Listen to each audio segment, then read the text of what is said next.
චක්ඛවාලේසු අත්‍රා ගච්ඡන්තු දේවතා සද්ධම්මං මුනි රාජස් සුනන්තෝ සග්ග මොක්ඛදං ධම්ම ශ්‍රවණ කාලෝ අයං භදන්තා ධම්ම ශ්‍රවණ කාලෝ අයං භදන්තා ධම්ම ශ්‍රවණ කාලෝ අයං භදන්තා නමෝ තස්ස භගවතු අරහතෝ සම්මා සම්බුද්දස්ස නමෝ තස්ස භගවතු අරහතෝ සම්මා සම්බුද්දස්ස නමෝ තස්ස භගවතු අරහතෝ සම්මා සම්බුද්දස්ස අත්තානං චේතියං ජඤ්ඤාරක්ඛේයනං සුරක්ඛිතං තින්නමඤ්ඤතරං යාමං පටිජග්ගේය පණ්ඩිතෝති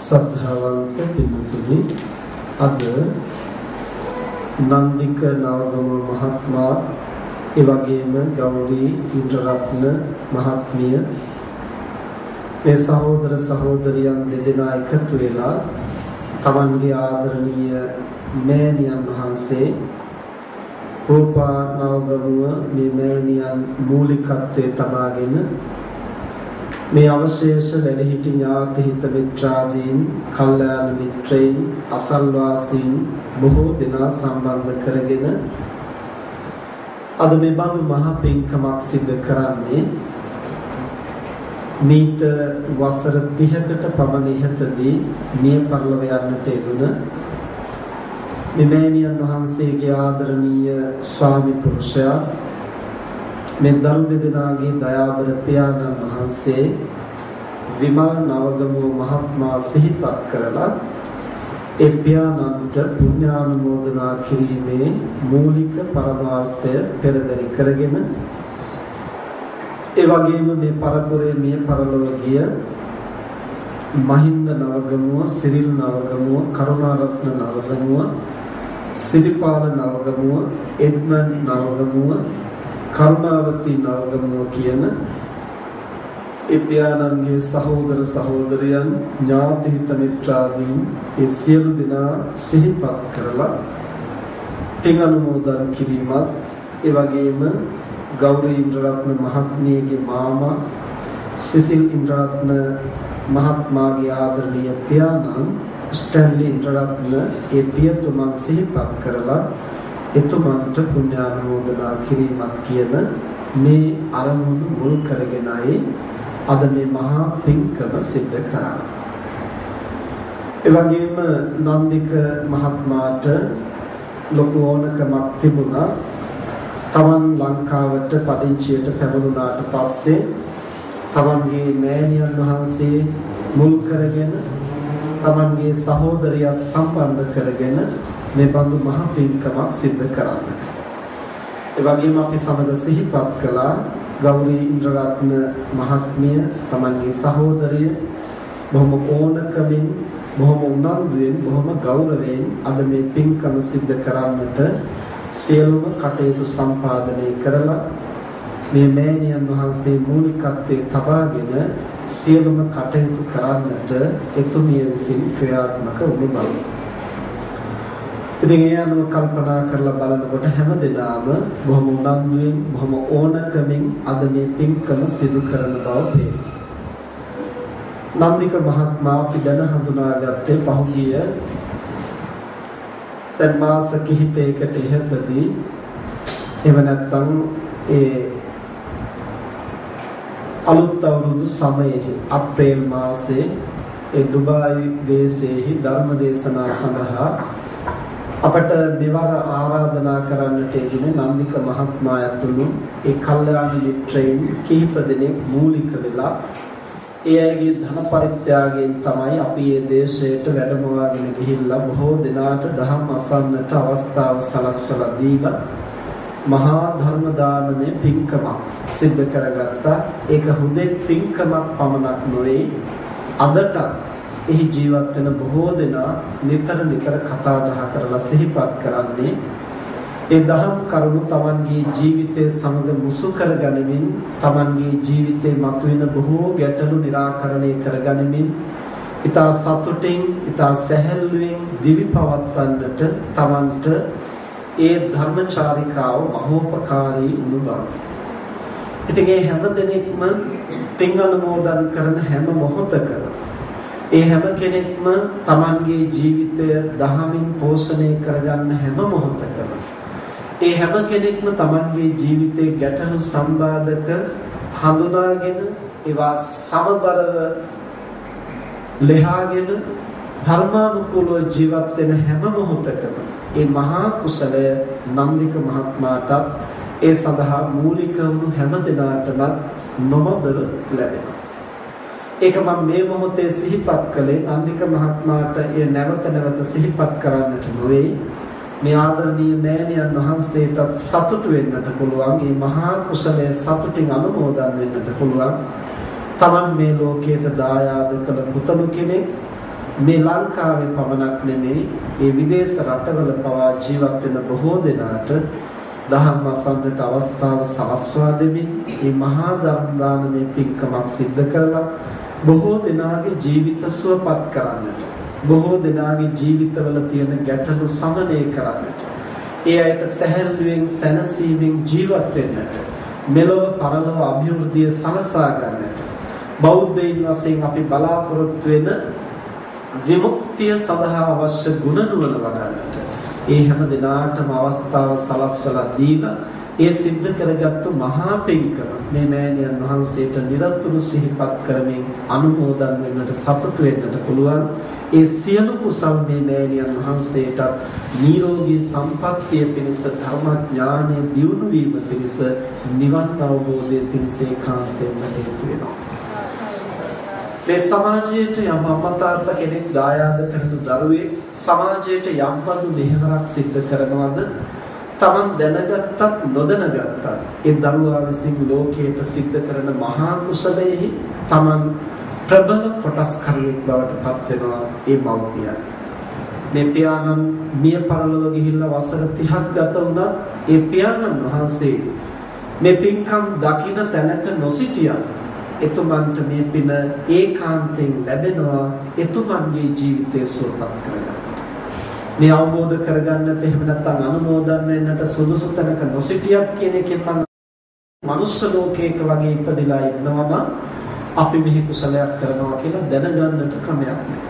පින් අනුමෝදන් වෙනවා කියන එකේ තේරුම තමයි මෝදති කියලා කියන්නේ සතුටු වෙනවා. අනුමෝදති කියලා කියන්නේ අනුව සතුටු වෙනවා. තව කෙනෙක් කරන හොඳ වැඩක් දැකලා අහලා ඒ අනුව සතුටු වෙනවා නම් ඒකට තමයි පින් අනුමෝදන් වෙනවා කියලා කියන්නේ. පින් අනුමෝදන් වෙන්නට නම් කෙනෙකුට සුදුසුකම් දෙකක් තියෙන්නට ඕන. එකක් තමයි කරන පින්කම අහලා දැකලා හිත පහදවා ගන්නට ඒ පින්කම අහන්න දකින්න පුළුවන් තැනක ජීවත් වෙන්න. දිව්‍ය ලෝකයක ඉන්නවා නම් අපි මෙහි පින්කමක් කරනවා කියලා දකින්නට බාධාවක් නැහැ. යක්ෂ භූතාදී අවශේෂාත්ම භාවයක ඉන්නවා නම් ඒත් ඇතම් ආත්ම භාවවල දකින්නට පුළුවන්. මනුෂ්‍ය ලෝකයක ඉන්නවා නම් දකින්නට ඉඩකඩක් නැහැ. හැබැයි දකින්නට ඉඩක් නැති වුණා අපේ පියාණන්ට මේ පින ලැබේවා එතුමන් සුවපත් වේවා කියලා මේ දරුවන් ඒ වගේම මේ මෑණියන් සිහිපත් කරන මොහොතක් පාසා එතුමන් කවර ආත්ම භාවයක හිටියත් එතුමන්ගේ ජීවිතය සුවපත් කරගන්නට ඒ අපේ සිතින් කරන යහපත් ප්‍රාර්ථනාව ප්‍රබල ශක්තියක් වෙනවා. හැබැයි අහන්න දකින්න පුළුවන් තැනක ඉන්නවා නම් වඩා සිත පහදවා ගන්න පුළුවන්. මගේ බිරිඳ, මගේ දරුවන් මා වෙනුවෙන් මහ පිංකම් සිද්ධ කරනවා කියලා දැකලා හිත පහදවා ගන්නකොට ඒකින් වඩා ශක්තිමත් කුසලයක්. Tamanගේ සියතින්ම කරගත්තා හා සමාන මහ පිංකමක් කරගන්නට පුළුවන්කම තියෙනවා. ඉතින් මනුස්ස ලෝකයක ඉන්නවා නම් දැන් අවුරුදු 30ක් කියන්නේ අඩුම තරමින් අවුරුදු 29කවත් දරුවෙක්නේ, තරුණයෙක්නේ. එහෙම කෙනෙකුට වෙන තැනක ඉන්න කෙනෙකුට අපි මෙහි පින්කමක් කරනවා කියලා දැනගන්නට ක්‍රමයක් නැහැ. හැබැයි දැනගන්නට බැරි වුණත් මේ පින්කම අපත යන්නේ නැහැ. මේ පියාණන්ගේ ජීවිතේ සුවපත් වෙන්නට කියලා සිතන පතන හැම මොහොතකම නොදැනුණත් එතුමන්ගේ ජීවිතයට යහපතක් සිදු වෙනවා. හරියට අපි හිතමු Tamanගේ ඥාතිවරයෙක් රෝගී වෙලා රෝහලේ ඉන්නවා. සිහි නැතුව ඉන්නවා. අපි මේ බෝධි පූජා කියලා පින්කම් කරලා ආශිර්වාද කරනවා. ඒ රෝහලේ ඉන්න තැනත්තා දන්නේ නැහැ අපි ආශිර්වාද කරනවා. නමුත් දැනගත්තත් නොදැනගත්තත් අපේ ආශිර්වාදේ බලපවත්න්නේ නැතිද? ඒකාන්තයෙන් බලපවත්නවා. ඒකාන්තයෙන්ම සුවයක් සැලසෙනවා. අන්න ඒ වගේ නොදැනගත්තත් අපේ ආශිර්වාදයේ කෙනෙකුට බලපවත්වනවා. හැබැයි දැනගන්නට පුළුවන් එකම ක්‍රමය එක්ක අහන්න ඕනේ, එක්ක දකින්න. ඔය ක්‍රම දෙකෙන් තමයි අපට ලෝකයේ යමක් සිද්ධ වෙනවා කියලා හඳුනා ගන්න තියෙන්නේ. ඔය ක්‍රම දෙකෙන් අහන්නට හෝ දකින්නට හෝ පුළුවන් නම් ඒ අයට සතුටින් අනුමෝදන් වෙන්නට ය අවස්ථාවක් වෙනවා. එහෙම බැරි වුණත් ඒකේ යම් කිසි පිහිටක් ඒ අයට ඒකාන්තයෙන් සැලසෙනවා නොදන්නවා උනන. එතකොට මනුෂ්‍ය ලෝකයේ ඉන්න කෙනෙකුට ඕනනම් අනුමෝදන් කරන්න පුළුවන්, ඉන්න තැනට ගිහින් කියන්න පුළුවන්. නැත්තම් මෙතනට කැඳවන්න පුළුවන්. ඒ ක්‍රමයෙන් තමයි මනුෂ්‍ය ලෝකයේ ඉන්න අයට පින් අනුමෝදන් කරන්න පුළුවන් වෙන්නේ. දැන් අද නන්දික මහත්මයා මේ සහෝදරියත් මේ මෑණියන් එකතු වෙලා මේ පින්කම මූලික වෙලා කරනවා. මේ ඥාතීන්ට හිතවතුන්ට ආරාධනා කරලා තියෙනවා එන්න බලන්න. දැන් නිවසේ අය දායකත්වයේ ධර්මයෙන් පින්කම් කරනවා, අවශේෂයි ඇවිල්ලා සම්බන්ධ වෙලා දැකලා අහලා සතුටු වෙලා හිත පහදවාගෙන අනුමෝදන් වෙනවා. එහෙනම් මිනිස්සෙන්ට අනුමෝදන් කරන්න පුළුවන්. ඒක එතනට ගෙන්නන්නට ඕනේ. එහෙම නැත්නම් ඉන්න තැනකට ගිහින් කියන්න.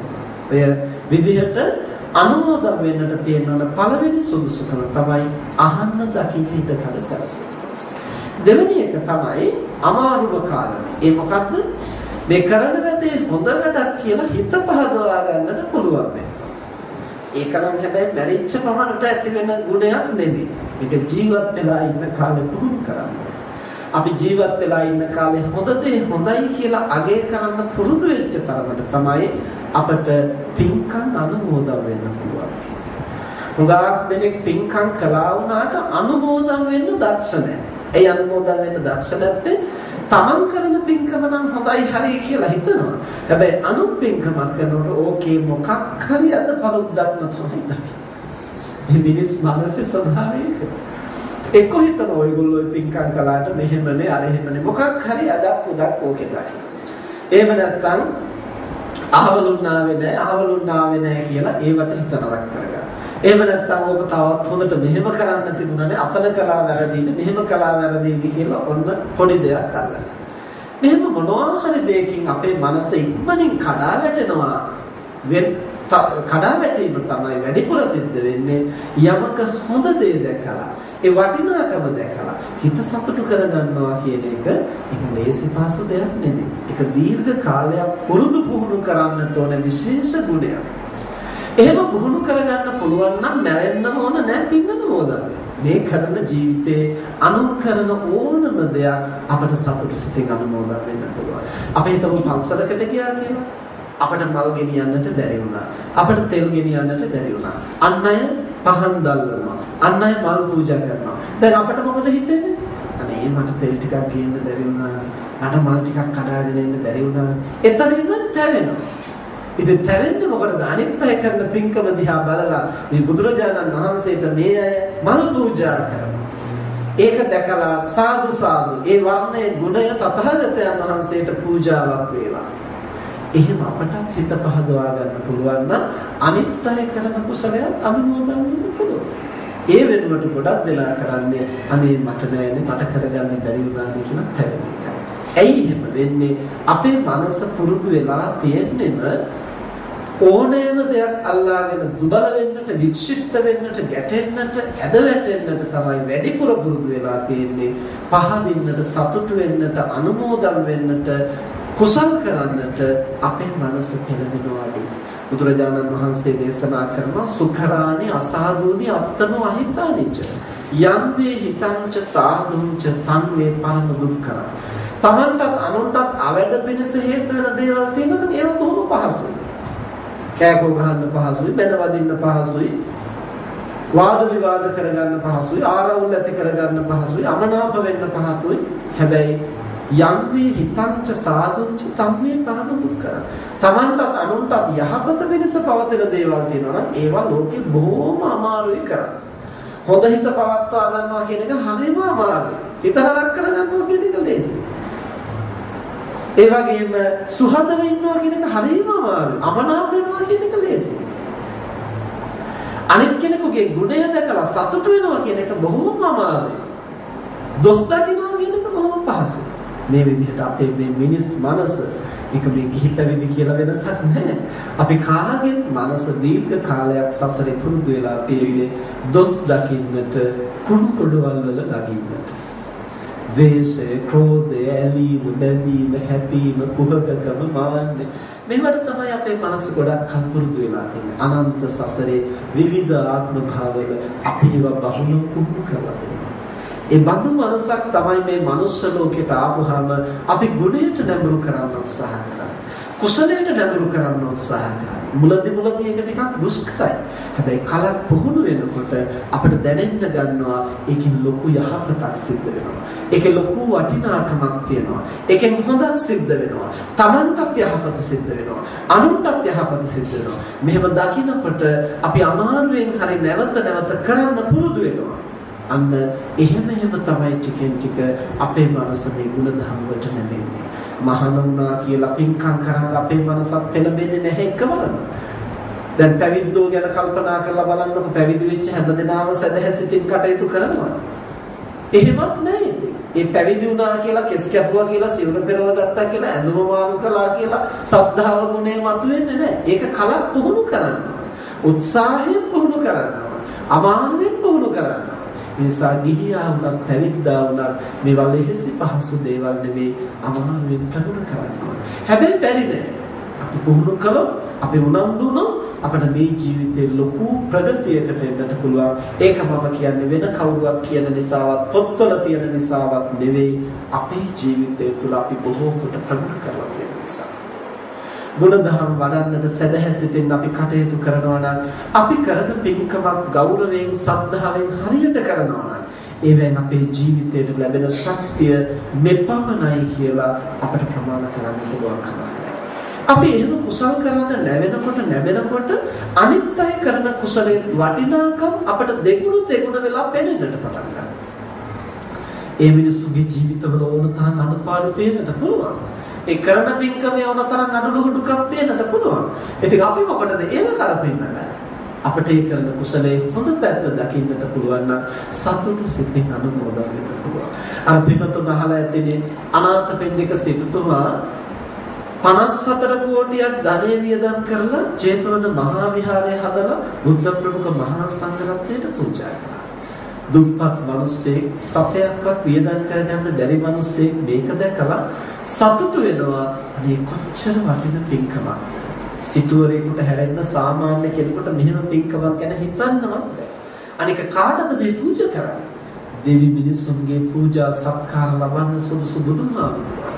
මොන තරම් වටින පින්කමක්ද. මෙහෙම පින්කමක් දකින්නත් අපි මොන තරම් පින් කරලා තියෙනවද? අන්නේ මිනිස්සයා අවංකවම සතුටු වුණා. ඒ කුසලයේ නිසා සඳහන් වෙනවා අනාථපිණ්ඩික සිටුතුමා 54 කෝටියක් වියදම් කරලා ඒ පින්කම කරලා දේවාත්මය උපන්න අර මිනිස්සයා හිත පහදවාගෙන අනුමෝදන් වෙලා මහානුභාව සම්පන්න දේවතාවෙක් කියලා වපන්න.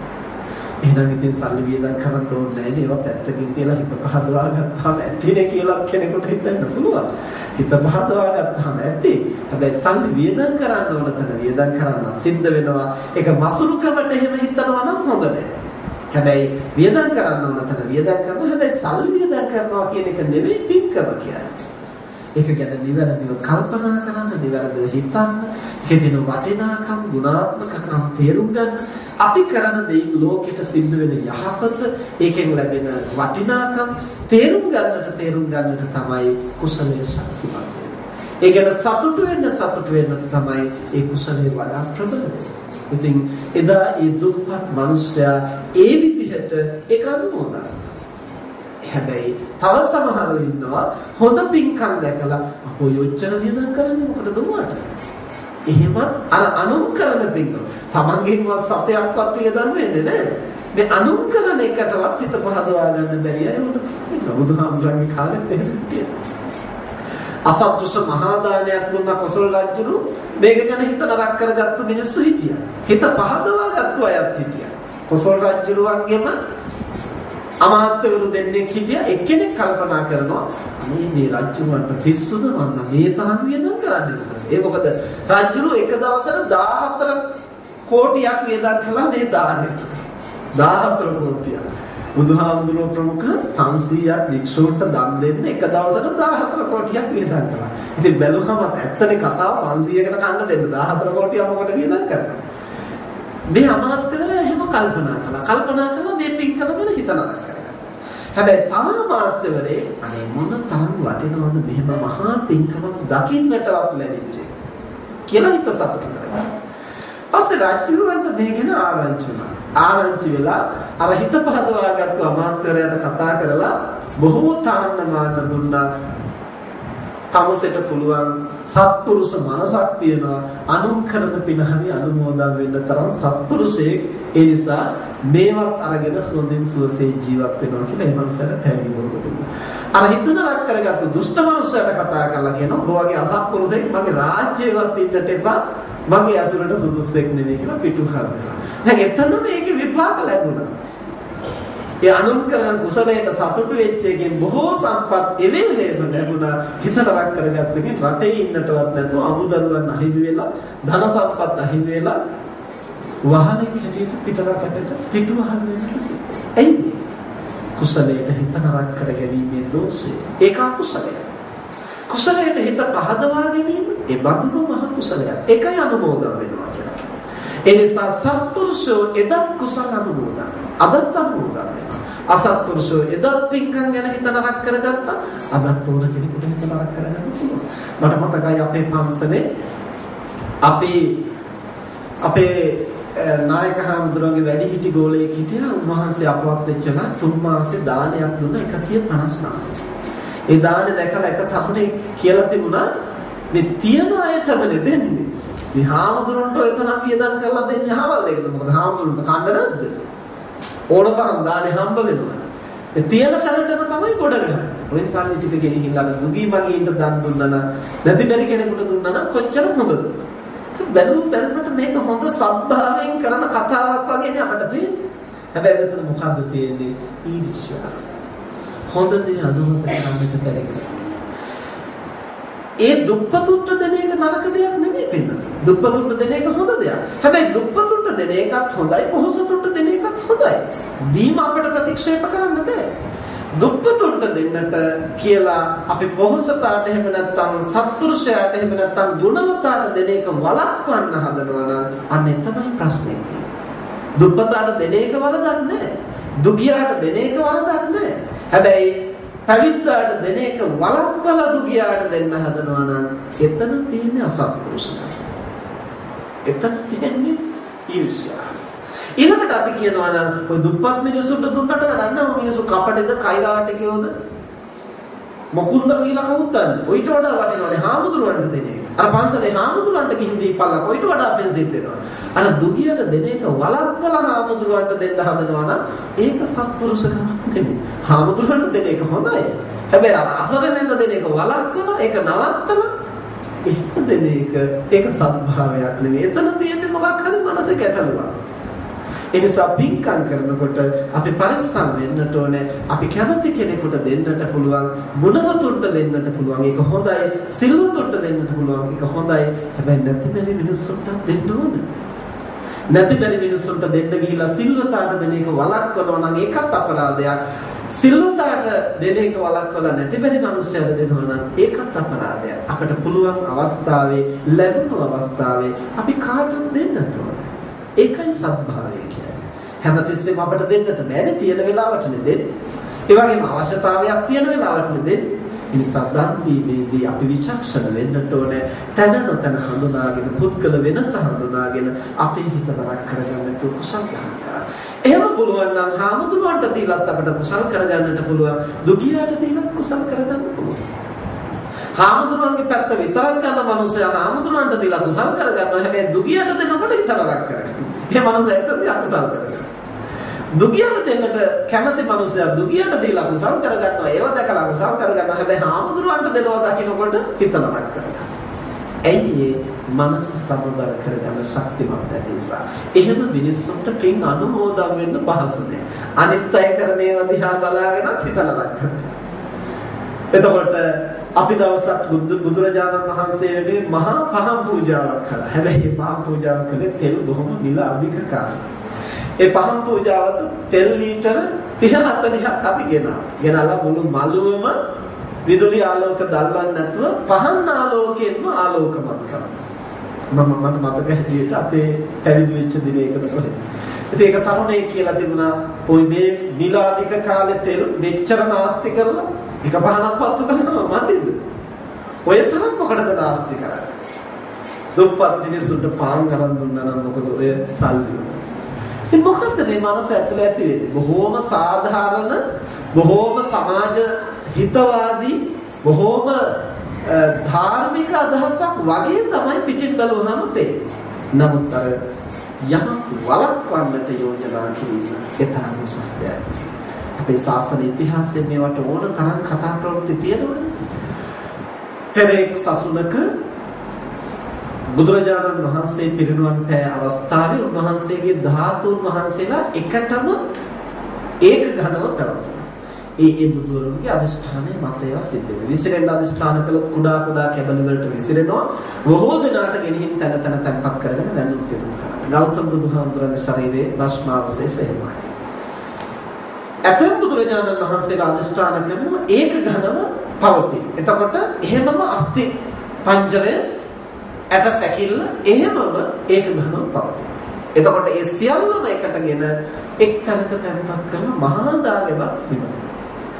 එතකොට මේ බුදුරජාණන් වහන්සේගේ ධාතු චෛත්‍ය ඉදි කරන්නට රාජරාජ මහා මාත්‍යවරු සියලු දෙනා එකතු වෙලා රන් ගඩොල් වලින් මේ චෛත්‍ය ඉදි කරන්නට තීරණය කළා. ඒ ලෝකෙටම එකයි. ආය තව තැනක හදන්නට විදිහක් නැහැ. ඒ නිසා සියලු දෙනා එකතු වෙලා රන් ගඩොලින් මේක හදන්න සමහරු කල්පනා කරන යොදුන් 4ක් උසට හදමු. සමහරු කියනවා නෑ යොදුන් 5ක් උසට හදමු. නෑ යොදුන් 3ක් උසට හදමු. මෙහෙම එක යෝජනා. පස්සේ දැන් මේ කර්මාන්තේ කරන්න මූලික බාසුන් හැකෙනේ රන් කරුවේ තීරණය කරගත්ත. හැමෝටම මේක කරන්න බෑ. පස්සේ දැන් එයා තමයි ප්‍රධානිය. එයා මූලික වෙලා තමයි කරන්නේ. පස්සේ දැන් එයාට ප්‍රධානත්වයේ තියෙනවනේ. එයා යෝජනා කළා. ඔච්චර ලොකුවට හදලා කොහොමද නඩත්තු කරන්නේ? ඒ නිසා යොදුනක් උසට හදපුවාම ඇති. Tamanගේ බලය පාවිච්චි කරලා තීරණය කළා යොදුනක් උසට හදන්න. යොදුනක් කියලා කියන්නේ සෑහෙන උසක්. යොදුන කියන එක ධර්මයේ දක්වන්නේ සතපු 16ක්. සතපු 4ක් ගව්වයි ගව් 4ක් යොදුනයි. සතපු 16ක් උසට. ඉතින් ඒකත් සුබපටු එකක් නෙමෙයි. හැබැයි මේ යොදුන් 4ක් 5ක් හදන්න හදපු එක තමයි මේ ප්‍රමාණයට මිටික. ගුණෙන් ප්‍රමාණ කළ නොහැකි තථාගතයන් වහන්සේ වෙනුවෙන් ඉදි කරන දේ. Tamanගේ බලය පාවිච්චි කරලා අඩු කිරීමේ හීන කිරීමේ කර්ම විපාකය උපදින ආත්ම භාවවල සියලු දෙනා අතරේ කැපී පෙනෙන මිටි භාවයක් ඇතුව ඒතරතාව. ගෞතම බුද්ධ ශාසනයේ පෙර වැඩි මනසක් ඇති නිසා විදර්ශනා වැඩුව නිසා ප්‍රඥාව අවදි කළ නිසා මේ සසුනේ රහත් වුණා. හැබැයි තා මිටි ශරීරයක්. උන්වහන්සේගේ නම බද්දිය කොට නිසා මිටි නිසා ලකුණ්ඨක බද්දිය කියලා නම. එතකොට බොහෝ දෙනා දායකකාරකාදීන් ආපුවෙන් පස්සේ ඉතින් මේ පුංචි එකානේ කියන ඇඟිල්ලෙන් යනවා කොහොමද බත් කෑවද කොහොම කියලා. ඒ පොඩි එකානේ හැබැයි රහතන් වහන්සේ අර ඇගිල්ලෙන් යනවා ඒගොල්ලොත් යම් කර්මයක් කරගන්න. හැබැයි ඉතින් එහෙම වුණේ මොකක් නිසාද? අනුන් කරපු කුසලයට බාධා කරලා ඒක අහුරලා ඒක මිටි කරලා. ඉතින් ඒ නිසා කුසල් දහම් කිරීම සතුටින් අනුමෝදන් වෙනවා කියන එක ලේස් පාස් වැඩක් නෙමෙයි. හැබැයි මෙහෙම කිව්වහම සමහරව අවිචාරවත් කුසල් කරන්න ඉදිරිපත් වෙනවා. දෙනවා නම් දෙන්න. තියෙන දේ ඔක්කොම දෙන්න. තමන්ට නැති වෙනකන් දෙන්න. එහෙම එකක් නෙමෙයි මේකෙන් අදහස් කරන්නේ. තමන්ට නැති වුණොත් තමන්ට දිවි පවත්වන්න බැරි වුණොත් කොහොමද එතනින් එහාට දන්නේ? සතමන්ට වගකීමක් තියෙනවා පවුල නඩත්තු කරන්න, බිරිඳ, සැමියා, දරුවන්, අම්මා තාත්තා නඩත්තු කරන්න පුළුවන් ප්‍රමාණයක් තමන්ට තියෙන්න ඕනේ. එහෙම තියාගෙනයි දෙන්න ඕනේ. එහෙම නැත්නම් ඉතින් තමන්ගේ අතපය කඩාගත්තා වගේ සියල්ල අහිමි කරගත්තොත් ඉන් එහාට කොහොමද අපි ලෝකේ රකින්නේ? ඒ නිසා අපි අවිචාරවත්ව දන් දෙන්නට කියනවා නෙමෙයි. අවිචාරවත්ව පින්කම් කරන්න කියනවා නෙමෙයි. හැබැයි තව කෙනෙක් ශක්ති ප්‍රමාණයෙන් කරනවා නම් ඒක අහුරන්නට, ඒක බාධා කරන්නට, ඒක නවත්වන්නට, ඒක වළක්වන්නට කටයුතු කරන එක හොඳ නෑ. අවිචාරවත් භවයේ ආදීනවේ කියා දෙන්න ඕන. මෝඩකමට පින්කම් කරන ඒවා තියෙන දුර්විපාකත් අපි පැහැදිලි කරලා දෙන්න. ඒක වෙනම කතාවක්. ඒ අපි උත්සාහ කරන්නේ ප්‍රඥාව අවදි කරන්න. හැබැයි කොහොම කරනවද කියන එක තීරණය කරන්නේ ඒතකටයි. මම කරන පින්කම් මම තීරණය කරනවා. අනිකා කරන පින්කම් අනිකා. එතකොට තව කෙනෙක් කරන හොඳ පින්කමක් දැකලා අපට හිත පහදවා ගන්න නම් ඒ තරම් සත්භාවයක් අපේ මනසේ තියෙනවා. ඉතින් මේක මැරිලා ගිහින් ඇති කරගන්නට පුළුවන් හැකියාවක් නෙමෙයි, ජීවත් වෙන කාලෙම මේ හැකියාව ටික පුහුණු කරගන්නට ඕනේ. කමක් නැහැ කොච්චර අඩුපාඩු තිබුණත් මේ මිනිස්සු මේ හොඳ වැඩේ කරනවනේ. කොයිතරම් දුර්වලකම් තිබුණත් මේ මිනිස්සු මේ පින්කම කරනවනේ. අන්න එහෙම අපි කෙනෙකුගේ හොඳ දකින්නට අපේ මනස පුහුණු කරගන්න. එහෙම පුරුදු කරගත්තොත් අපිට මේ සමාජයට ගොඩාක් උදව් කරන්න පුළුවන්. සමාජය ගුණාත්මක කරන්න. දැන් බලන්න මේ සමාජයේ සමහරව කියනවානේ මේ සමාජයෙන් එන්න පිළිහෙනවා, දුරාචාරය වැඩි වෙනවා. මෙහෙම කියන මිනිස්සුම අපි හිතමු මත්පැනට ඇබ්බැහි වෙලා හිටපු මිනිස්සේ දීර්ඝ කාලයක් බිබී ඉඳලා එක දවසක් පන්සල් ආවා කියලා. අනිත් අය මොකද මේ මිනිස්සයාට කියන්නේ? මොකද අද පන්සල මතක් වෙලා. අද මොකද මේ පැත්තේ? ඒ සුදු කොටි දැක්කද? ගොක්කොල දැක්කද? මෙහෙම තමයි අහන්නේ. එතකොට දැන් අර මනුස්සයාට ඇති වෙන මනෝභාවය මොකද? ආයේ ජීවිතේටවත් පන්සල් යන්නට හිතෙන්නේ නැහැ. මේ මනුස්සයාට මොකද අර ඇති වෙන ලැජ්ජාවත් එක්ක. ඕන මනුස්සයෙකුට ආත්මගරුත්වයක් කියන එකක් තියෙනවා. Taman ගොඩනගා ගන්න ප්‍රතිරූපයක් තියෙනවා. ඊට පස්සේ මේ මනුස්සයා පන්සලෙන් ඈත් වෙනවා. ආයෙත් අර බේබදුකමට බැහැෙනවා. එතකොට කවුද මේ මනුස්සයා ඇදලා බිමට දෙන්නේ? සමාජයේ විසින්මයි. අනික් අතට කියනවා කෝ මේ සමාජයේ කාටද ගුණධර්ම වඩන්න ඕනකම තියෙන්නේ? එන්නම පිළිගෙනවා. එන්නම විනාශ වෙනවා. කෝ මේ මිනිස්සුන්ට හැදෙන්න ඕනකමක් නැහැනේ. එහෙම කියන අපි අනිත් අතට නැගිටින්න හදනකොට අර විදිහට උසුළු විසුළු කරලා හදනවා. මේක වෙන තැනක නෙමෙයි. අපේ තාත්තා සම්බන්ධව මම හොඳටම අත්දැක්කා. අපේ තාත්තා ජීවිත කාලේ හැමදාම මත්පැන් බීපු කෙනෙක්. අවසාන කාලේ මම තාත්තට යෝජනා කළා තාත්තේ දැන් ඉතින් අපේ පවුලේ ඔක්කොම නවදනේ මම බාලම මම මහාන වුණා අනිත් අය ආවාහලා කරලා දීලා ඉඩ කඩම් බෙදලා දීලා දැන් ඉතින් තාත්තා ඔය ඕවමත්තෙම නැහුණාමදයි දැන් ඉතින් මේ පන්සලට ඇවිල්ලා පිනක් දහමක් කරගෙන හාමුදුරන්ට පස්තාන කරගෙන ටික කාලයක් ඉන්නකෝ කියලා මම යෝජනා කරා. හැබැයි මං හිතුවේ නෑ ඒක තාත්තා පිළිගන්නේ කියලා. තාත්තා ඒක පිළිගත්තා. පිළිගන්න පන්සලේ ඇවිත් නැවතුණා. නැවතිලා අර මත්පැන් බීම ආදී සම්පූර්ණයෙන් නවත්තලා අවුරුදු 9ක් තාත්තා හාමුදුරන්ට පස්තාන කරමින් බොහෝ කුසල් කරගත්තා. ඉතින් තාත්තා මේ මත්පැන් බීමෙන් වැළකුණාට පස්සේ ඔය මගුල් ගෙවල් වලට හරවට මේවට ගියන් පස්සේ අපේම මාමලා අපේම ඥාති තාත්තට කියනවා ඉතින් දැන් මෙයා උපාසක මහත්තයානේ. දැන් මෙයා ඉස්සර වගේ නෙමෙයි දැන් එයා පන්සලේ. ඔන්නම තමයි කතාව. එතකොට මොකද්ද මේකෙන් ඇති කරන්නේ? මිනිස්සුෙකුට ගුණධර්ම වඩන්න සහයත්ද මේ දෙන්නේ? හැමතිස්සෙම කකුලෙන් අදිනවා. මිනිස්සේ ගුණයක් වඩන්නට උත්සාහ කරනකොට ඇදලා බිම දාලා පා ගන්නට උත්සාහ කරනවා. හැබැයි වැටිලා ඉන්නකොට ඕන් ඉන්න තැන පේනවද හැටි? අනිත් අතට චෝදනා කරනවා. එයි මෙහෙම වෙන්නේ මිනිසුන්ට සත්භාවයෙන් සත්පුරුෂ භාවයෙන් කරනවා වෙනුවට හොඳ දේ මතු කරනවා වෙනුවට මේ මිනිස් මනස වැඩි හරියක් පුරුදු පුහුණු වෙලා තියෙන්නේ අගුණය දකින්නට නරක දකින්නට අනුන්ගේ කුණු අවුස්සන්නට කුණු හොදන්නට ඒවම ආහාර ඒවම අවුස්ස තමනුත් කුණු නාන්නට තමයි හැමතිස්සෙම පුරුදු වෙලා තියෙන්නේ. අන්න එහෙම නිකන් කුණු වෙච්ච සිත් බොහෝ දෙනාට තියෙනවා. අපේ මනසේ උනත් මේ නෂ්ටාවශේෂ තියෙන්නට පුළුවන්.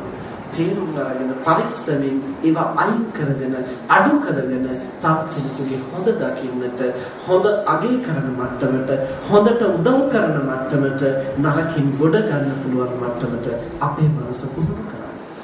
අපට පුළුවන් නම් අර මනුස්සයා ජීවිත කාලෙම මත්පැන් බිබී ඉඳලා හරි එක දවසක් සිල් ගත්තා නම් ඇයි අපට අගය කරන්න බැරි? අනේ මේ එක දවස් හරි සිල් ගන්න අපේක කොච්චර වටිනවද?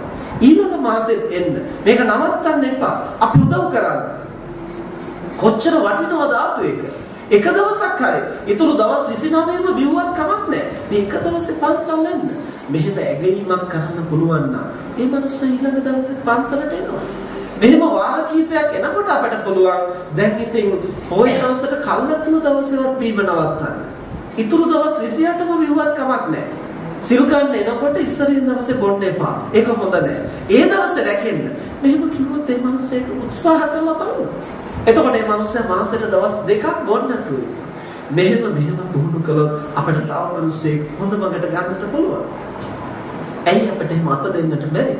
ඒ බඳු සත්භාවයක් අපි තුල නැත්නම් අපට ගොඩ යාමකුත් නැහැ. සමාජයෙන් ගොඩ ගන්න පුළුවන් කමකුත් නැහැ. අවසානයේ අපිම චෝදනා කරන ඕම් මිනිස්සුන්ගේ හැටි එන්නම පිළිගෙන ගුණධම් සෝදාපාලුවට යනවා. මේ මිනිස්සුන්ට නම් කොච්චර කිව්වත් වැඩක් නැහැ. කවදාවත් හදන්න බෑ.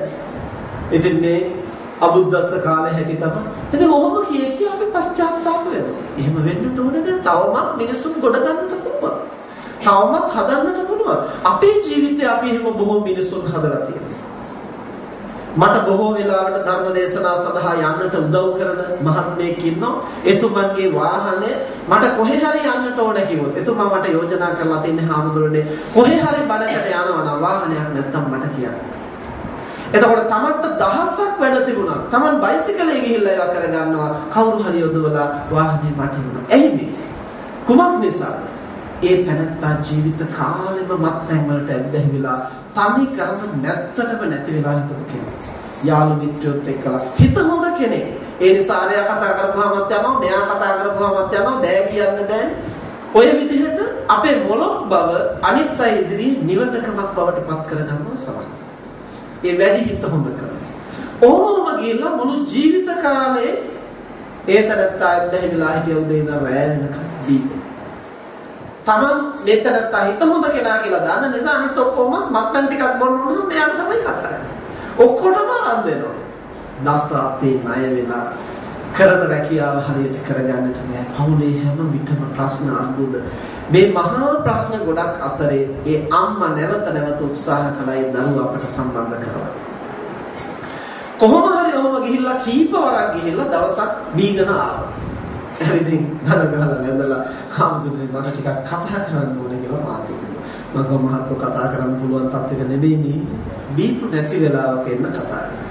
පස්සේ කිව්වා හාමුදුරනේ මට සමා වෙන්න. මට බීලා ආවේ නැත්තම් මේ ටික කියාගන්න බෑ. ඒ නිසයි මම බීලා ආවේ. ඒ නිසා මට මේ ටික කියන්න ඉඩ දෙන්න. මම කහා කමක් නැහැ නේද කියන්නකො මොකද්ද කියන්න තියෙන්නේ කියලා.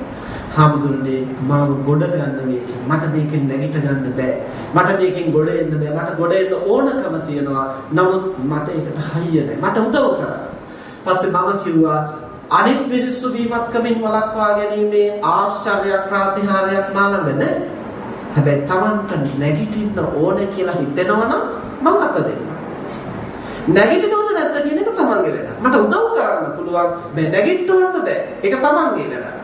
තමන් නැගිටින්න ඕනේ කියලා කියනවනම් මම උදව් කරන්න. පස්සේ ඔහු කිව්වා හාමුදුරනේ මට උදව්වක් හැටියට මගේ වාහනේ බණකට යන්න ඕන වෙනකොට මට කතා කරන්න. මම ඉතින් හිතුවේ නෑ මේ බීගන ඇවිල්ලා මේ කියන කතා මේ මනුස්සයා කීයටවත් කරයි කියලා. ඒ මනුස්සයාගේ හැටි බලන්න මම එවලම කිව්වා. එහෙනම් මට අනිත් ගමනක් යන්න තියෙනවා. උදේ 6 වෙනකොට පන්සලට එන්න. මේ තරහත් අයදා බොහොම සතුටින් ගෙදර ගිහිල්ලා අම්මටත් කියලා නෝනටත් කියලා දරුවන්ටත් කියලා අනිද්දා උදේ 5ට මට අවදි කරන්න. උදේ 5 වෙනකොට නැගිටලා නාලා පිරිසුදුලා සුදු ඇඳුමෙන් සැරසිලා 6 වෙනකොට වාහනේ අරගෙන පස්සට. මම ඒකෙන් තේරුම් කරගත්තා මේ මිනිස්සයා යම් ප්‍රමාණයකින් හදන්නට පුළුවන්. කියන දේ අහන මිනිස්සෙක්. එතන ඉඳලා මම උදව් කරන්න පටන් ගත්තා. හැබැයි උදව් කරා කියලා එක පාට බීම නවත්තන්න පුළුවන් වුණේ නෑ. ටික කාලයක් බීම නවත්තලා ඉන්නවා ආයෙත් හොතටම බොන්න පටන් ගන්නවා. ආයෙත් මොනවා හරි දෙයකට වැටිලා මහා අපකීර්තියක් ඇති කරගන්නවා. ඒ කාලේ හාමුදුරුවන්ගෙන් මම බැනුම් ඇහුවා, මිනිස්සුන්ගෙන් මම බැනුම් ඇහුවා. ඇයි සුදස්සි හාමුදුරුවෝ මෙහෙම බේබද්දෙක් ඇසුරු කරන්නේ? ඇයි මෙහෙම පවුකාරයෙක් ඇසුරු කරන්නේ? ඔය වගේ මිනිස්සු ඇසුරු කරන්න වටිනවද? ඔය වගේ මිනිස්සු මහා අපරාධකාරයෝ නේද? ඒ තරත්තාගේ නම කියනකොටම කවුරුත් දන්නවා හොඳට හොඳයි නරකට නරකයි. කියපු ඕනම දෙයක් කරන්න පුළුවන්. ඒ જાතියේ මිනිස්සු. ඇඟපත දිහා බැලුවා එහෙමයි, වැඩ බැලුවත් එහෙමයි, පින්පව් කියලා අය දෙකක් නැහැ, හිතිච්ච දේ කරනවා. ඒ මට්ටමට. හැබැයි මේ මිනිස්සයා අතහරින්නට මම හිතුවේ නෑ. ඇයි? ඒ මිනිස්සයාගේ ගුණයක් මම දැක්කා. කියන දේ තුල ටික ටික හරි පවතින උත්සාහ කරන දුර්වලකම නිසා වැටෙනවා. හැබැයි කොහොම හරි ඔහොම උත්සාහ කරලා මේ වෙනකොට ඊටාම හොඳ තත්වයක පවතිනවා. අද සියලු දෙනා ප්‍රශංසා කරනවා හාමුදුරුවෝ කරපු වැඩේ නම් අඟුලිමාල දමනය කළා වගේ වැඩක්. බොහොම දුෂ්කර වැඩක්. මේ මිනිස්සයාද මේ තත්ත්වයේ ඉන්නවා කියන එක පුදුමෙන් පුදුමයි.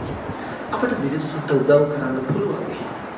ඒව කරන්නට නම් අපි තුල යම් කිසි සත්භාවයක් තියෙන්න ඕනේ. මිනිස්සුන්ගේ වටිනාකම් තේරුම් ගන්න. දුර්වලකම් තියෙනවා. මිනිස්සු දුබලකම් වලට ඇද වැටෙන්නට හේතු තියෙනවා. ඒවා හඳුනාගත්තොත් අපිට ගොඩ ගන්නට පුළුවන්. අපි තුල දුර්වලකම් තියෙන්නට පුළුවන්. ඒ දුර්වලකම් වල හේතු මොනවද? ඒවා හඳුනාගත්තොත් අපිට ගොඩ එන්නට පුළුවන්. ඒ නිසා මේ මිනිස් මනස කියන්නේ සකසන්නට පුළුවන් මනස. හරියට තේරුම් ගත්තොත් අපි ඕන කෙනෙකුට රැකෙන්නට පුළුවන්, ඕන කෙනෙකුට වැඩෙන්නට පුළුවන්, ඕන කෙනෙකුට පව්කම් වලින් වැළකීලා අකුසල් දහම් කරන්න පුළුවන්. එහෙම පුළුවන් හැකියාවක් අපි තුල ඇති කරගත්තොත් අන්නේ තැනත්තාට අපි කරන දේවල් විතරක් නෙමෙයි අනුන් කරන දේවල් සතුටින් අනුමෝදන් වෙනවා. ඒකට තමයි පින් අනුමෝදන් වෙනවා කියන්නේ. මට මතකයි මේ මෑත ඔය ගම්පහ පැත්තේ ධර්ම දේශනාවකට අපි ගියා. ඒ ගියපු කටින පින්කමකට ගියේ. ඒ කටින පින්කමට හාමුදුරු 59ක් විතර වැඩමවලා තිබුණා. ඒ විහාරස්ථානයේ කොට බිත්ති බැඳපු ධර්මශාලාවක් තිබුණේ. ඇතුලේ ඒ ශාලාව වටේම හාමුදුරු වඩා හිඳවලා දානෙ දුන්නා. දානෙ ටික දෙනකන් බොහෝම හොඳට කලබලයක් නැතුව හැමෝම දාන බෙදුවා ඔක්කොම කළා. හැබැයි පිරිකර පූජා කරනකොට ඇති වෙන තත්ත්වය අපි දන්නවනේ පන්සල්වල. ඒ වගේ එදා පිරිකර පූජා කරනකොට ඔක්කොම එකම කලබගෑනියයි. මට එකක් දඟලනවා, පොරාලනවා, ගෑනු, පිරිමි, වයසක, මහලු, තරුණ, බාල ඔක්කොම එකම දිය පොර කනවා පිරිකරගෙන. දැන් ඉතින් මෙහෙම පොර කාලා කවරෙන් ඉරාගෙන අමාරුවෙන් එකක් අරගෙන ගිහිල්ලා එක හාමුදුරුවෝගේ අතට දීලා වඳිනවා. වඳිනකොට මැදිවියේ කාන්තාවක් අර තාප්පෙනුත් එළියේ. ඒ කියන්නේ ධර්මශාලාවෙනුත් එළියේ. අර එක්කෙනෙක් අර විදිහට අමාරුවෙන් කවරෙත් ඉරාගෙන පිරිකර අරගෙන ගිහිල්ලා හාමුදුරුවන්ගේ අතට දීලා වඳිනකොට අර කාන්තාව එළියේ ඉඳලා දෑතම නලලේ තියලා සාදු කියලා සාදුකාරයක් දෙනවා. ඊළඟ එක්කෙනත් වැටිලා තැරිලා පොඩි වෙලා පිරිකර අරගෙන ගිහිල්ලා ඊළඟ හාමුදුරුවන්ගේ අතින් තියනකොට අර අම්මා තව පාරක් දෝතනගල සාදුකාරයක් දෙනවා. මම ළඟ ඉන්න හාමුදුරුවන්ට කතා කරලා පෙන්නවා අන්න හැබැයි බෞද්ධ උපාසිකාව එළියේ ඉඳලා 59ටම පිරිකර පූජා කළා. අර දඟලපු අය වැටිලා තැලිලා ඉරිලා පොඩි කරගෙන එක්කිනාට පූජා කළා. ඒකෙත් ඇති කුසලයක් නේ. ඇයි මෙහෙම වෙන්නේ? පින්කම් කියන්නේ මොනවද කියලා හරියට දන්නේ නැති උනොත් අපිට හිතෙන්නේ අපි අතින් පූජා කළොත් තමයි පින් කරන්නේ. අපි අතින් පූජා කරන්න පුළුවන් නම් හොඳයි. හැබැයි වෙන කෙනෙකුට ඒ අවස්ථාව දෙන්න පුළුවන් නම් ඒක දෙගුණයක් කුසල. ඇයි? තමන් කුසලයක් කළා අනිත් මනුස්සයල කුසලයක් කරන්න අවස්ථාවක් දුන්නා. කම්මැලිකමට මග හැරලා යන්නේ ඒක නෙමෙයි. සියතින් කුසල් කරන්නට කියන්නේ අලස නොවි කරන්න ඕනේ කියන එක. හැබැයි තව කෙනෙක්ගේ අවස්ථාව ඉල්ලා හිටිනවා නම් අපිට ඒකත් පරිත්‍යාග කරන්න පුළුවන් නම් අර අපි කතාවටත් කියනවානේ දීමෙන් දීම වඩාත් උතුම් කියලා, දාණයෙන් දාණය උතුම්ම දාණය කියලා. එතකොට අන්න ඒ වගේ අපි දෙන්න හදන දේ තව කෙනෙක් අවස්ථාව වෙනවනේ ඒ අවස්ථාවත් අපිට දෙන්නට පුළුවන් නම් මග හරින්නට නෙමෙයි අනිකාට අවස්ථාව දීමක් වශයෙන් ඒක මහා කුසලයක් වෙනවා. මෙන්න මේ විදිහට අපිට පින්කම් කියන්නේ මොනවද? ඒවා තියෙන වටිනාකම් මොනවද කියලා හරියටම තේරුම් බේරුම් කරගන්නට පුළුවන් නම් ඒ බඳු තැනට ජීවත් වෙලා ඉන්න කාලෙත් බොහෝ පින් අනුමෝදන් වෙනවා. අනිත් අය කරන කියන හැමදේම සතුට සිතින් අනුමෝදන් වෙන්න පුළුවන්. එහෙම කෙනෙක් නැරිලා ගියා වුණත් කවදාවත් දුගතිගාමී වෙන්නේ නැහැ. Tamanගේම ඥාතියින් පින් කරන්න ඕන කියලා හේතුත් නැහැ. එතනතර කවුරු කළත් අනුමෝදන් වෙන්න පුළුවන්. දන්නවනේ පින්කමේ තියෙන වටිනාකම. හැබැයි එහෙම නැති අය නැරිලා ගියත් අනුමෝදන් වෙන්න නම් නැහැ ලේසිය කියලා. මට මතකයි අපේ රේරුකාණී චන්දවල මහානායක හඳුරු ඉන්න කාලේ ඔන්නක මිනිස්සෙකුට ප්‍රේතාරුණ්‍යයක් ඇවිල්ලා එක් කරගෙන ආවා. පස්සේ නායක හඳුරු අහනවා දැන් ඉතින් ඔය පින්කමක් කරන අනුමෝදන් කරානේ. ඇයි අනුමෝදන් වෙලා ගියේ නැත්තේ? ඇයි මේ ඉන්න මිනිස්සුන්ට කරදර කරන්නේ? අර පෙරේතයා මොකද්ද කිව්වේ? මේගොල්ලෝ පින්කම් කළේ මගේ සල්ලි වියදම් කරලා. මගේ සල්ලි වියදම් කරලා පින්කම් කළා නෙමෙයි. ඒගොල්ලන්ගේ සල්ලි වියදම් කරලා පින්කමක් කළොත් විතරයි මම යන්නේ. එතනද බලන්න මගේ සල්ලි කියලා අල්ලගෙන ඉඳලා තමයි මේ මනුස්සයා ප්‍රේත ලෝකෙ ගියේ. එහෙ ගිහිල්ලත් අල්ලගෙන. ඉතින් ඒක අමුත්තක් නෙමෙයි. මනුස්සයා වෙලා ඉන්න කාලෙත් මේක තේරුම් ගන්න බැරි වුණා නම් පෙරේතයන් නම් බල කොහොමද තේරුම් ගන්නේ? එතකොට ඒ ගැනම තෘෂ්ණාවෙන් දුගතිය උපන්න එතන ගිහිල්ලා තරකා. හරිනම් වෙන්න ඕනේ නැත්නම් මම නැතත් මගේ සල්ලි වියදම් කරලා බින්කම කළා මම ඒකට දායක වුණා කියලා එහෙම හිත පහදවා ගන්න බෑ. මොකද ඒ මට්ටමට මනස පුහුණු කරන්නේ. ඉතින් ඒ නිසා මේවා මැරිලා ගිහින් පුහුණු කරන්නට ඕන දේවල් නෙමෙයි. ජීවත් වෙලා ඉන්න කාලේ අපි ටිකෙන් ටික පුරුදු කරගන්න ඕන. ඔන්න ඔය කියන ගුණාංග දෙක අපි සතුව තියනවා. පළවෙනි එක තමයි අහන්න දකින්න අවස්ථාවක් ලැබෙන්නට ඕන. දෙවෙනි එක තමයි මේ කරන වැඩේ හොඳයි. අනුපාඩු තියෙන්නට පුළුවන්.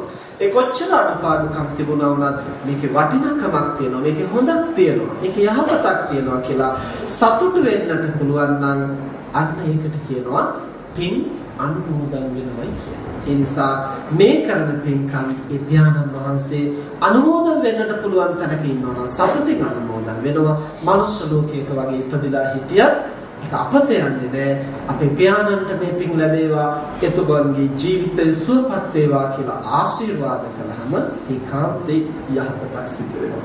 ඉතින් ඇත්තටම මම ඔය කරුණු ටික සඳහන් කළේ ධර්ම දේශනාවට මාතෘකා කළ ගාථාවට අමතරව නම් දැන් පැයක් විතර ගත වුණා. ඒ නිසා කෙටියෙන් අපි මාතෘකා කළ ගාථාවක් සිහිපත් කරන්නම්. මීටම අදාළව තථාගතයන් වහන්සේ දේශනා කරනවා අත්තානං චේභ්‍යං ජඤ්ඤා රක්ඛේයනං සුරක්ඛිතං තින්න මඤ්ඤ තරං යාමං පටිජග්ගීය පඬිතු. තමන්ට ආදරේ නම් ඒ තනත්තා ජීවිතේ යාම තුනෙන් එක් යාමයකදීවත් තමන් රැක ගන්න උත්සාහ කරන්න කියලා බුදුහාමුදුරුවෝ දේශනා කළා. ජීවිතේ යාම තුනයි කියලා කියන්නේ ළමා කාලේ, තරුණ කාලේ, මහලු කාලේ. තමන් දැන් ඉන්නේ ළමා කාලේ නම් එතන තමන් රැක ගන්න උත්සාහ කරනවා. තමන් දැන් ඉන්නේ තරුණ කාලේ නම් එතන රැකෙන්න උත්සාහ කරනවා. තමන් දැනට ඉන්නේ මහලු කාලේ නම් එතන රැකෙන්න උත්සාහ කරනවා. කොහොමද රැකෙන්නේ? සල්ලි ටිකක් හම්බ කරගෙන, ගේ දොර හදාගෙන, යාන වාහන අරගෙන, රක්ෂණ ඔප්පුවක් තියාගෙන ඒවා අවශ්‍යයි. ඒවා භෞතික වශයෙන් සුරක්ෂිත වෙන්නට අවශ්‍යයි. අපිට ධනෙ අවශ්‍යයි, ගේ දොර අවශ්‍යයි, ඉඩකඩම් අවශ්‍යයි, යාන වාහන අවශ්‍යයි, හදිස්සියකදී උපද්‍රවයකදී ගන්නට මිල මුදලක් තියන්න අවශ්‍යයි. මේවා බුදුහාමුදුරුවෝ එපා කියන දේවල් නෙමෙයි. අනාගතේ යම් කරදරයක් වුණොත් ගන්නට කියලා හතරෙන් එකක් ඉතිරි කරන්නට කියලා බුදුහාමුදුරුවෝ දේශනා කළා. ඒක ඉතින් රක්ෂණ ඔප්පුවක් හැටියට හරි බැංකුවක හරි කොතනක හරි අපිට යමක් තියෙන්නට. ආපද අවස්ථාවකදී ගන්නට. ඒක වරදක් නෙමෙයි. හැබැයි අපි මතක තියාගන්නට ඕනේ මේ භෞතික දේවල් එකතු කළා කියලා විතරක් අපි රැකෙන්නේ නැහැ.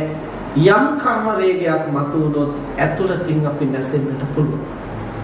ඒ සියලු බාහිර රැකවරණයන් අපි සතුව තියෙද්දී උනා හදිසි විපතකින් අපි අකාලේ නැසෙන්නට පුළුවන්.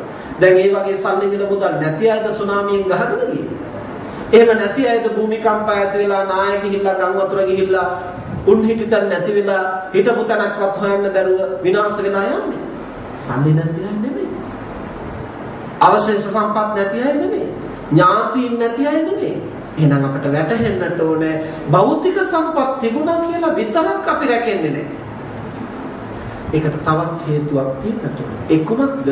ඇතුළතින් රැකෙන්නට අවශ්‍ය යම්කිසි ප්‍රතිපත්තිමය ශක්තියක්, කුසලමය ශක්තියක් අපි සතුව තියෙනවා. එහෙම නැත්නම් මුරකාවල් දහසක් යෙදුවත් අපි රකින්නට කෙනෙකුට පුළුවන් කමක් නැහැ. බුදුරජාණන් වහන්සේ දේශනා කරනවා තමන් සසරේ කරගත් අකුසල කර්ම වේගයක් තියෙනවා නම් ඒන් රැකෙන්නට කියලා නන්තලිකේන සමුද්‍ර මජ්ජේන පබ්බතානං විවරම් පවිස නවිජ්ජති සෝ ජගතිප්පදේසු යත්තට්ටි තම්මුච්චේ පාපකම. ඒ පාප කර්මේ රැකෙන්න කියලා මහා මොහොත හැංගුණා, ආකාශ හැංගුණා, පර්වත කුහරයක හැංගුණා. හැංගිලා බේරෙන්න බෑ. ඇයි? ඒ හැංගෙන තැනමයි අපේ මනස තියෙන්නේ. මනස තියෙන තැනමයි ඒකට බද්ධව අපේ කර්ම ශක්තිය ක්‍රියාත්මක.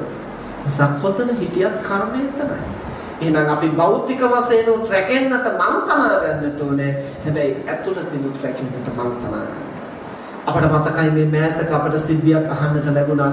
එක ව්‍යාපාරික මහත්මයෙක් ජෝතිෂඥයෙක් එතුමාට කියලා තිබුණා අහවල් දවසේ නම් මාර කපලයක් තියෙනවා, පරිස්සම් වෙන්න, හදිසි අනතුරක් වෙන්නට පුළුවන්, ජීවිතේ නැති වෙන්නට උනත් ඉඩ තියෙනවා. මෙහෙම කිව්වහම මේකෙන් කියන්නේ ජෝතිෂඥයෝ කියන හැමදේම පිළිගන්න කියන එක නෙමෙයි. විද්‍යාවක් හැටියට ජෝතිෂයේ ගැඹුරු ශාස්ත්‍රයක් තමයි. හැබැයි ඉතින් කියන හැමදේම කියන හැම කෙනාම හරියට කියනවාද නැද්ද කියන එක ඉතින් ඒ වෙනම කතාවක්. ඒ තරත්තාගේ දැනුමේ හැටියට දැන් දහම වුණත් එක එක්කෙනා වැරදි විදිහට කියන්න පුළුවන්. ඒක දහමේ දෝෂයක් නෙමෙයි. ඉතින් කොහොම හරි මේ තරත්ත හරියට මේ කාරණේ කිව්ව නිසා මේ ව්‍යාපාරිකයා හදිසි අනතුරක් කියනකොට මතක් වුණේ වාහන තියෙනවා ගිහිල්ලා හැප්පෙන්න පුළුවන්. ඒ නිසා දිනේ ලියාගෙන ඉඳලා එදා වාහන ටික ඔක්කොම ගෑරේජ් එකට දාලා දොර වහලා ගෙට වෙලා හිටියා. දැන් හදිසි අනතුරක් වෙන්න විදියක් නැහැ. හැබැයි ඇඳට වෙලා පොතක් කියනකොට ෆෑන් එකේ පෙත්ත ගැලවිලා බෙල්ල වැදිලා බෙල්ල කැපිලා පරලෙන්න. ඒක මේක බියපත් වෙන්නට කියනවා නෙමෙයි. දැන් මොකද්ද ඔහු පිළියම් හැටියට යෙදුවේ? බාහිරින් රැකෙන්නට උපක්‍රමය. බාහිරිනුත් අපිට රැකෙන්න උපක්‍රමය ගන්න ඕන. හැබැයි ඒකෙන් විතරක් රැකෙන්න බෑ. ඇතුළතිනුත් රැකෙන්නට යම් ශක්තියක් තියෙනවා. ඒ ශක්තිය අපි හදාගන්නට. දැන් මේ 2012 වර්ෂේ විපත් එනවා ලෝකෙ විනාශ වේදෝ කියලා දුම්නස් වෙලා හරියන්නේ. ලෝකෙම කන පිට හැරුණා අපට රැකෙන්නට යමක් අපි කරගෙන තියෙනවා නම් තමන් රැකෙනවා. දැන් සුනාමිය ආවයි කියලා මුහුද අයිනේ හිටපු ඔක්කොම ගහගෙන ගියේ නෑ. මුහුද අයිනේ හිටපු මිනිස්සුත් රැකුණා. රට නැද හිටියයි කියලා හැමෝම රැකුන්නේ. හරියට එදා ගිහිල්ලා ඒකට පැනලා නැසුණා. අද කවුද මේවා තීරණය කරන්නේ? තමන් ඇතුළතින් ගොඩනගාගත්තු ශක්තිය. ඔය ඉංග්‍රීසි පැත්තේ එක පිරිසක් හරියට මේදා ගාල්ලේ ඥාතීන් ඉන්නවා, ඥාතීන් බලන්න යක් කියලා සියලු දෙනා මෙහෙන් පිටත් වුණා. ඒගොල්ලෝ ගාලු ගියා. මුහුදු රලාව ගහල්ලේ තිබිච්ච ඔක්කොම ගෙවල් දොරවල් එක්කලා ඒගොල්ලෝ මුහුදු බත් වුණා. ආයේ ආවේ නැහැ. හරියට මේදා ඒ ගාල්ලේ හිටපු ඥාති පිරිස අපි ඉංග්‍රීසි යන් කියලා ඒගොල්ලෝ පිටත් වුණා ඉංග්‍රීසි. මේගොල්ලෝ එහෙට ගියා, ඒගොල්ලෝ මෙහෙට ආවා.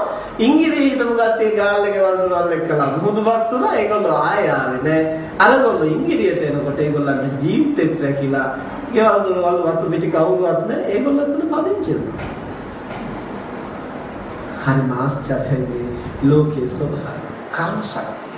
ඇයි මෙහෙම වෙන්නේ? මොහොත ගොඩ ගැලුවයි කියලා ලෝකට විපත් පැමුණුනායි කියලා ඒවා ස්වභාවිකව ලෝකේ කලින් කලට එන්නට පුළුවන්. එකෙන් අදහස් කරන්නේ ලෝකේ විනාශ වෙනවා කියන එක නෙමෙයි. මෛත්‍රී බුදුහාමුදුරුවෝ පහළ වෙන තෙක් මේ පෘථුවිය විනාශ වෙන්නේ නැහැ. ඒක එක්තරා ධර්මතාවයක්. මේ පෘථුවියේ බුදුවරු 5 නමක් පහළ වෙනවා. ඒක නියතයක්. තවම පහළ වුණේ 4 නමයි. මෛත්‍රී බුදුහාමුදුරුවෝ පහළ වෙනතේ මේ පොළොව තල විනාශ වෙන්නේ නැහැ. හැබැයි ඉතින් ඉන්න මිනිස්සුන්ට මොනව වෙයිද කියලා කියන්න බෑ. ඒකෙදි තම තමන්ගේ කර්ම ශක්තිය, අධර්ම බලය, අසත් ධර්මයේ මත තමයි දෝලණය වෙන්නේ. ඒ නිසා මේ කාලේ ස්වභාවික විපත් බහුල වෙන්නට පුළුවන්. මිනිසුන්ගේ අසත් ධර්මයේ වැඩි නිසා, පාපකාරී සිතුවිලි වැඩි නිසා, අනුන් ගැන නොසිතා අනේකට මොනවා වුණත් කවන්නේ මං රැකුණොත් ඇති කියන මේ ආත්මාර්ථකාමී පටු බවේ මිනිස් මනස කෙලසෙනකොට සබා දහමට දරන්නට බෑ. ඔරොත්තු දෙන්නේ සියල්ල විකෘති වෙනවා. වායුව කැළඹෙනවා, අකලට වහිනවා, කලට වහින්නේ නැහැ, මුහුදු ගොඩ ගලනවා. මේ විදිහේ බොහෝ දුක් විපත් හැමෙනවා කියන බව තථාගතයන් වහන්සේ දේශනා කළා. මේ වරුම පුදුම දේවල් නෙමෙයි. හැබැයි කොයි කාවත් මම ඒකට නතු වෙලා දිවි නැසෙනවද නැද්ද කියන එක තීරණය වෙන්නේ කොමක් මතද? මගේ කුසල අකුසල කර්ම ශක්තිය සහ මගේ ප්‍රතිපත්තියත් එක්ක. ඉතින් අකාලේ මැරෙන්න සුසු අකුසල අපි සතුව නැද්ද? ඕන තරම් අපි හැම කෙනා සතුව නැති. සසරේ ප්‍රාණඝාත අකුසල් කරලා තියෙනම් ඕන කෙනෙක් අකාලේ මැරෙන්න පුළුවන්. එහෙනම් ඉතින් මේකට තැති ගන්න එක නෙමෙයි කරන්න නැත්තේ බුදුහාමුදුරුවෝ දේශනා කරන තමන්ට ආදරේ නම් ජීවිතේ යාම තුනෙන් එකයකදීවත් තමන් රැක ගන්න පුළුවන් දෙයක් කරන්න. ඒ කුමක්ද? මෙලොව පරලොව සුරක්ෂිත වෙන්නට සුදුසු ප්‍රතිපත්තිය. සුදුසු කුසල් ධර්ම අපි ජීවිතේ සම්පාදනය කරන්නේ. ඒ සඳහා සුදුසුම කුසල් තමයි ප්‍රාණඝාතයෙන් වැළකීම, අන් අයගේ ජීවිත සුරක්ෂිත කිරීම. අභයදානයේ කුසල. අභයදානය කියවහම ජීවිත මරණයෙන් ගලවා ගැනීමම විතරක් නෙවෙයි. අනිත් අය පෝෂණය කිරීම, අනිත් අය සංරක්ෂණය කිරීම, අනිත් අය ජීවත් කිරීම, අනිත් අය නිරෝගී කිරීම, අනිත් අය නඩත්තු කිරීම, අනිත් අය රැකබලා ගැනීම, මේ හැම දෙයක්ම අන් අයට පැමිණෙන්නට තියෙන දුක් විපත් අවම කරලා ඒ අය සුවපත් කරන්නට කැපවීම, ඒ අයට පැමිණෙන්නට තියෙන බිය වදුරු වළක්වලා අභයදානයේ දීමේ මහ කුසලයි. නිසා හැකි හැම මොහොතකම ඝාතනයෙන් වළකින්නට. ඝාතනයෙන් කියලා කිව්වේ මහා මනුෂ්‍ය ඝාතනයන් අපි කරන්න යන්නේ නැහැ. පොඩි පව්කම් වුණා අපිට හැමදාම වළකින්නට බෑ කියලා හිතෙනවා නම් එක මාසයක් හරියට පුහුණු කරන්න. එක මාස 3ක් හරියට පුහුණු කරන්න. ජීවිත කාලෙම මං සත්තු මරන්නේ නැහැ කියලා හිතාගත්තොත් ඒක ලොකු බරක් වෙන්න පුළුවන් මනසට. මොකද ජීවිත කාලේ කොච්චරද කියලා අපි දන්නේ නැහැ. ඒ නිසා අපිට ගුණධර්ම වඩන්න පහසුයි කාල නිර්ණය කරගන්න. දැන් පොඩි දරුවන්ට උනත් ඉස්කෝලේ ගියාම පැය 5ක් උගන්වනවා කිව්වොත් එහෙම කොච්චර බරක්ද? ඒ නිසා තමයි විනාඩි 45යි. එක වැඩ, එක පීරියඩ් එක. එතකොට පැය 5 යනවා තේරෙන්නේ නැහැ. නිසා මේ අපේ මනසට පහසුව ඇති කරන්න අපිට කාලය බෙදා ගන්නට පුළුවන්. මම මේ මාස 3 හරියට ඔක්කොම රකින්න බැරි නම් ප්‍රාණඝාතයෙන් වළකිනවා. හරියට සිහි කල්පනා. මදුරුවෙක්වත්, මකුණෙක්වත්, මැස්සෙක්වත්, කූඹියෙක්වත් නොමරෙන්නට මම මේ මාස 3 පරිස්සම් කරනවා. මාස 3කුත් බැරි නම් එක මාසයක් මම හරියට මේක කරනවා. එතකොට මේ මාසෙ මට උනන්දු වෙන්න පුළුවන්. හොඳට ඒ ගැන සැලකිලිමත් වෙලා. අනිත් ඔක්කොම පැත්තකින් තියලා හරි ඒ ගැන උනන්දු වෙන්න. අන්න එහෙම පුහුණු වුණා මේ මාසේ ගත වෙලා අපට බලන්න පුළුවන් මම කොච්චර සාර්ථක වෙයිද කළා. මොනවද අඩුපාඩු සිද්ධ වුනේ. ඊළඟ මාසේ කොහොමද ඒ අඩුපාඩු හදාගෙන කරන්නේ. මෙහෙම පුහුණු වුණොත් අපට නොදැනීම, බරක් නොවීම ඕනම ප්‍රතිපත්තියක් අපට කලක් යද්දී පුහුණු කරගන්න. මෙහෙම ටිකෙන් ටික පංචශීලයෙන්ම අපිට ප්‍රගුණ කරන්න පුළුවන්. ඊළඟට සත්තුන්ට අභයදානය දෙනවා කිව්වම හරක් නිදහස් කරනවා කියන එක විතරක් නෙමෙයි. පුළුවන් වෙලාවට හරකුත් නිදහස් කරන්න. හැබැයි තේ කෝප්පේ ඉන්න කූඹියා ඉවතට තියලා ඌට ජීවත් වෙන්න සලස්වනවා කියන එකත් අභයදානය. වතුර භාජනයේ බාත්රූම් එකේ මූණ හොදන්න ගියාම ඉන්න කූඹියා මැරෙන්න නැතුව අයින් කරන්න පුළුවන් නම් ඒකත් ජීවිතයක් වේවි. ඒක මහා කුසල් දෙයක්. අපට දුක් විපත් පැමිණෙන අවස්ථාවක, අපට කරදර එන මොහොතක, අපට ලෙඩ දුක් එන මොහොතක අපට මේවා මහා සත්‍ය ක්‍රියාවක් හැටියට අපට අදිෂ්ඨාන කරන්න පුළුවන්. මම මෙන්න මේ කුසලය අවංකව මම ප්‍රාණඝාතයෙන් වැළකීලා හිටියා අවංකව මාසයක්. ඒක සත්‍යයි. ඒ සත්‍ය බලයෙන් මේ උවදුර දුරු වෙලා මගේ ජීවිතේ රැකෙන්නට ඕනේ කියලා අපට අදිෂ්ඨාන කළොත් ඒක අනිවාර්යෙන් සිද්ධ වෙනවා. තමන්ගේ බිරිඳට, තමන්ගේ සැමියාට, තමන්ගේ අම්මා තාත්තට, තමන්ගේ දරුවන්ට යම් විපතක්, යම් ලෙඩ දුකක් හැදෙන්නට යනවා නම් තමන් සතු ඒ බඳු ශක්තියක් සිහි කරලා තමන්ට අදිෂ්ඨාන කරන්න පුළුවන් නම් අනිවාර්යෙන් රකින්නට පුළුවන්. මේවා ආවට ගියාට කරන්න කියන දේ නෙමෙයි, අපේ ජීවිතය අපි පුහුණු කරපු නිසා. අපේ අම්මා මීට අවුරුදු 10කට විතර කලින් අම්මගේ පිත්තාසේ සම්පූර්ණයෙන්ම ඉදිමිලා, මුළු ඇඟම ඉදිමිලා, හුස්ම ගන්නට බැරුව මරණාසන්න වුණා. රාගම රෝහලට ගෙනිච්චට පස්සේ වෛද්‍යවරු පරීක්ෂා කරලා කිව්වා ඉක්මනින්ම ශල්‍ය කර්මයක් කරලා පිත්තාසේ ඉවත් කරන්න ඕනේ, නැත්නම් පුපුරන්න පුළුවන්. එහෙම වුණොත් කෙලින්ම අභාවයටපත් වෙනවා. ඒ සයික්මනින් ශල්‍ය කර්මයක් කරන්න ඕනේ කියලා ගන්න පුළුවන් ළඟම දිනයක්. ඒ වෙනකොට බොහෝ රෝගීන් ශල්‍ය කර්ම වලට පෙළගස්සලා අසාධ්‍යම රෝගීන්. ඒ නිසා දවස් 3කට හෝ 4කට පස්සේ දිනයක් අම්මට දීලා තිබුණා. ලෙඩ වැඩි නිසා ගෙදර ගිහිල්ලා ඉස්සරින් දවසේ ඇවිදින් ආපහු රෝහලට ඇතුළත් වෙන්න කියලා තිබුණා. පස්සේ ආලේ අපේ අක්කා කෙනෙක් ඉන්නවා. එහි අම්මා නැවතිලා හිටියා. මට පණිවිඩයක් කිව්වා අම්මට අමාරුයි. ඇවිත් යන්න. මම ගිහිල්ලා බලනකොට මුළු ඇඟම ඉදෙමිලා අම්මා බොහොම අමාරුවෙන් ඇද හුස්ම ගන්නවා.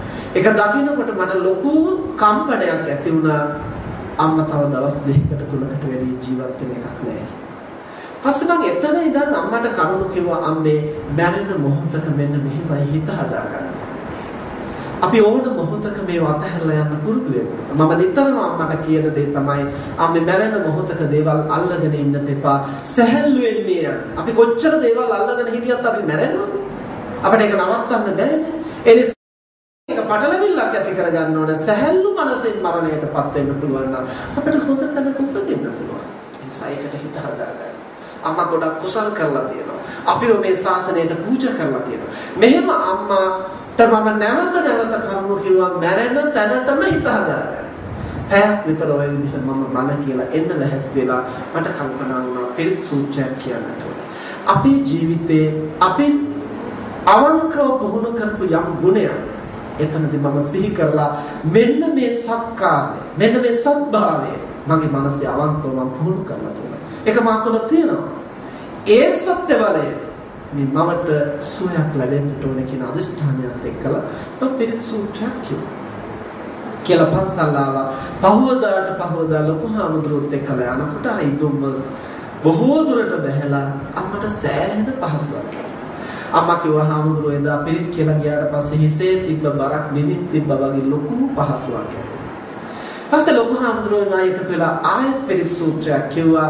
එච්චරයි කරපු ප්‍රතිකර්මය අදාළ දවස වෙනකොට අම්මට සම්පූර්ණයෙන්ම රෝගය සනීපයි. නියමිත දවසට රෝහල් ගත වෙලා වෛද්‍ය වාර්තා ටික ඉදිරිපත් කළාට පස්සේ වෛද්‍යවරු ආපහු මුල ඉඳලා පරීක්ෂණ පවත්වලා වෛද්‍ය වාර්තාව දීලා තියෙනවා අම්මට කිසිම රෝගයක් නැහැ ආපහු ගෙදර යන්න කියලා. අම්මා අදට ජීවත් වෙනවා. අපිට මෙහෙම කරන්නට පුළුවන්. තමන්ට පැමිණෙන දුක් විපත්වලදී, තමන්ට පැමිණෙන කරදරවලදී, තමන්ගේ දරුවන්ට, තමන්ගේ මව්පියන්ට, තමන්ගේ ඥාතීන්ට පැමිණෙන විපත්වලදී, ලෝකෙට පැමිණෙන විපත්වලදී අපට යම් දායකත්වයක් දරන්නට පුළුවන්. ඉදිරි කාලේ බොහෝ විපත් පැමිණෙන අවස්ථාවලදී තමන් විතරක් නෙමේ ලෝක රකින්නට අපේ චිත්ත ශක්තිය අපිට දායක කරන්නට පුළුවන්. වසරකට වතාවක් විතර අපේ සත්ජන කියලා සංවිධානයක් තියෙනවා. අපි ඒ තුලින් ලෝකේ බොහෝ දෙනා ලක්ෂ ගණනක් දෙනා මනසින් සම්බන්ධ කරගෙන ඉන්න තැන්වල ඉඳලා සම්බන්ධ කරගෙන අපි සත්‍යක්‍රියාවක් මෙහෙවනවා. මේ ලෝකෙට පැමිණෙන විපත් අවම කරන්න. අපිට ඉබඳු අවස්ථාවලදී අපි පුරපු ගුණය, අපි කරපු කුසලය, අවංකව පුහුණු කරපු දෙයක් අපිට සිහිපත් කරලා අදිෂ්ඨාන කරන්න පුළුවන්. මෙන්න මේ කුසලයෙන් මම අවංකව මගේ ජීවිතේ පුහුණු කරනවා. මෙන්න මේ ප්‍රතිපත්තිය මම අවංකව පුහුණු කරලා තියෙනවා. ඒක සත්‍යයක්. ඒ සත්‍ය බලයෙන් මගේ ජීවිතය රැකෙන්නට ඕනේ. මේ ලෝකයට පැමිණෙන විපත් වළකින්නට ඕනේ කියලා අදිෂ්ඨාන කළොත් ඒකාන්තයෙන් ලෝකයක් රකින්නට පවා මානසික ශක්තියක් අපට ගොඩනගන්නට පුළුවන්.